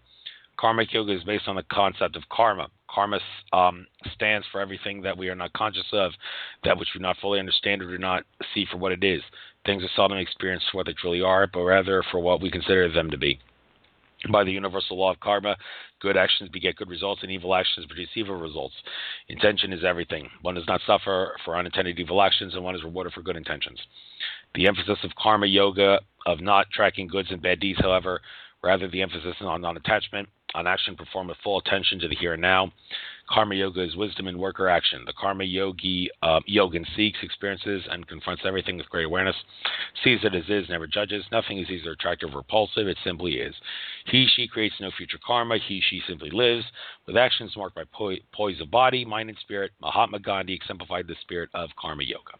The next yoga is Bhakti Yoga, Bhakti Yoga. The path of devotion appeals particularly to those of an emotional nature. The Bhakti Yoga is motivated chiefly by the power of love and sees the spirit of an embodiment of love. Through prayer, worship, and ritual, he surrenders himself to the spirit, channeling and transmuting his emotions of unconditional love or devotion. Chanting or singing praises of the spirit from a substantial part of Bhakti Yoga. Bhakti Yoga is perhaps best known through the presence of the Krishna consciousness movement, better known as the Hare Krishnas. This movement practices a form of Bhakti Yoga and are well known for their chanting of the Hare Krishna mantra. And I sometimes chant that Hare Krishna mantra. Hare Krishna, Krishna Krishna, Hare Hare, Hare Rama, Rama Rama, Hare Hare. Chant that 16 times in a row, and it'll expand your consciousness. I know, I've tried. Jnana Yoga, the yoga of knowledge or wisdom requiring strength of will and intellect. That's Jnana, Jnana. Taking the philosophy of Vedanta, the jhana yogi uses his mind to inquire into its own nature. We perceive the space inside and outside a glass is different, just as we see ourselves as separate from the spirit. Jhana yoga leads the devotee to experience his unity with the spirit directly by breaking the glass, dissolving the veils of ignorance. Before practicing jhana yoga, the aspirant needs to have integrated the lessons of the other yogic paths. For without selflessness and love of all, strength in body and mind, the search for self-realization can become mere idle speculation. Jhana yoga techniques and paths include the Viveka, Viveka, the technique of intellectual discernment or discrimination of the true self from distractions. Neti, N-E-T-I, N-E-T-I, the technique of discarding one by one thoughts and distractions which are not the true self. Vikara, V-I-C-A-R-A, the technique of internal examination and reflection. Vairakya, V-A-I-R-A-G-Y-A, the practice of dispassion and detachment. Shad Sampat, the path of the six virtues, that's S-H-A-D-S-A-M-P-A-T. And Mumukshuvta, M-U-M-U-K-S-H-U-T-V-A, intense lodging for liberation. All right, Raja Yoga, one more after this. The science of physical and mental control, Raja, R-A-J-A. Often called the Royal Road, Raja Yoga offers a comprehensive method for controlling the waves of thought by turning our mental and physical energy into spiritual energy. The 8 limbs of Raja Yoga, compiled by the sage Patanjali in the Yogi Sutras, the 8 limbs are a progressive series of steps or disciplines which purify the mind and body, ultimately leading to the yogi to enlightenment. Number 1, yamas, Y-A-M-A-S. The yamas, or restraints, are divided into 5 moral injunctions aimed at destroying the lower nature: nonviolence, truthfulness in word, thought, and deed, non-stealing, moderation in all things, and non-possessiveness. Number 2, niyamas, N-I-Y-A-M-A-S. The niyamas, or observances, are also divided into 5, fostering positive qualities. They consist of purity, contentment, austerity, study of the sacred texts, and constantly living with an awareness of the divine presence. Number 3, asanas, A-S-A-N-A-S. Asanas, or postures, form the first half of the subdivision of Raja Yoga known as Hatha Yoga. And number 4, pranayama, P-R-A-N-A-Y-A-M-A. The regulation of the breath forms the second half of Hatha Yoga. Number 5, pratyahara. That's P-R-A-N-A-Y-A-M-A. The regulation of the breath forms the second half of Hatha Yoga. Number 5, pratyahara, P-R-A-T-Y-A-H-A-R-A. The yogic practice of turning the mind into introspection by voluntarily shutting out distractions provided by the senses. Number 6, dharana, D-H-A-R-A-N-A. Concentration leads to dhyana. Number 7, dhyana, D-H-Y-A-N-A. Meditation culminates in samadhi. And number 8, samadhi, S-A-M-A-D-H-I. Superconsciousness, the highest state of meditation in which a person experiences oneness with the universe. And last but not least, Hatha Yoga, the yoga of balance between the physical and mental. Hatha Yoga is what Westerners simply call yoga. Often seen as a part of Raja Yoga, Hatha Yoga combines the ability to act and the ability to reflect. The word Hatha is derived from 2 roots, Ha meaning sun and Tha meaning moon. Central to Hatha Yoga disciplines is the regulation of the breath and the harmonizing of its positive sun and negative moon currents. Hatha Yoga is the most widely practiced form of yoga in the Western world. It is best known as a series of body postures, asanas, such as the well-known lotus position, Padmasana. Hatha Yoga positions are practiced largely in the West for their practical health benefits and are often combined with meditation as spiritual and mental exercises and discipline. All right, I just had the British accent voice saying I have 90 seconds left, so I don't have any time to get into law or ethics or anything like that, but that is the end of this show. I had to talk fast. I know I talk fast. I hope I got everything articulated and announced in there for you people to hear this, for the information. But I got that in. I really wanted to do this by myself for a while. That's why I didn't try to find a guest when I found Dusty Harchkis couldn't come on. So try to get on in June, next Wednesday, which is the 13th. I'm supposed to have Misty Fredericks on the show. Misty Fredericks. Talked to her on Facebook. She said she wanted to listen to some of my shows before she decided to be a guest. She liked what she saw, so she's going to be a guest. So Misty Fredericks will be the guest next Wednesday. This is Andrew Fisher signing off from Nature of Reality Radio. Namaste, everyone. Enjoy the rest of your trek throughout infinite consciousness.